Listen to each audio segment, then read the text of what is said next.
South east Asia, Rome and middle east എന്നിവിടങ്ങളിൽ നിന്ന് കപ്പലുകൾ ഇവിടെ എത്തുകയും ഓൾഡ് സിഗ്നൽ ടവർ അവരെ സുരക്ഷിതമായി കരയിലേക്ക് പോകാൻ സഹായിച്ചു എന്നൊക്കെയാണ് പറയുന്നത്.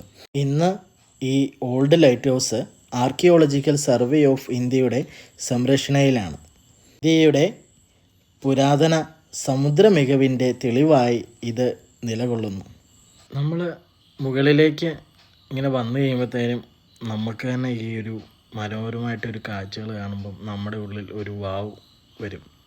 കാരണം അത്രയ്ക്ക് മനോഹരമായിട്ടും നല്ല ശാന്തമായിട്ടും സമാധാനമായിട്ടും ഭയങ്കരമായിട്ട് കാറ്റൊക്കെ അടിക്കുന്നതായിട്ടുള്ളൊരു സ്ഥലമാണ്. കുറച്ച് സമയത്ത് നമുക്ക് ഈ ശാന്തമായിട്ടുള്ളൊരു സമയം കളയാനും നല്ല നല്ല ഫോട്ടോസുകളൊക്കെ എടുക്കാനും ഒക്കെ പറ്റിയ ഒരു അടിപൊളി സ്പോട്ടാണ് ഈ മഹാബലിപുരത്തെ ഈ പുരാതനമായിട്ടുള്ള ഈ ലൈറ്റ് ഹൗസ്, ഈ ഓൾഡ് ലൈറ്റ് ഹൗസ്. ഇവിടം സന്ദർശിക്കാനായിട്ടുള്ള ഏറ്റവും നല്ല സമയം എന്ന് പറയുന്നത് ഒന്നെങ്കിൽ നമ്മൾ അതിരാവിലെയൊക്കെ വരിക, അല്ലെങ്കിൽ വൈകുന്നേരമാണ്. വൈകുന്നേരത്തെ സമയം അതും ഏറ്റവും നല്ലൊരു സമയമാണ്. കാരണം അല്ലാത്ത സമയമൊക്കെ വന്നു കഴിഞ്ഞാൽ അത്യാവശ്യം നല്ല ചൂടുള്ള ഒരു സ്ഥലമാണ്. ഞാൻ വന്നത് ഒരു ഉച്ച സമയത്താണ്. ആ ഒരു സമയം എന്ന് പറഞ്ഞു കഴിഞ്ഞാൽ നല്ല ചൂടാണ്, അത്യാവശ്യം നല്ല ചൂടുണ്ട് ഇവിടെ.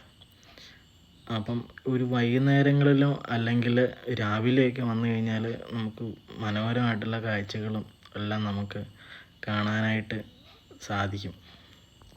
എനിക്ക് ഈ ലൈറ്റ് ഹൗസ് വെറും ഒരു ടൂറിസ്റ്റ് സ്പോട്ട് അല്ല കേട്ടോ.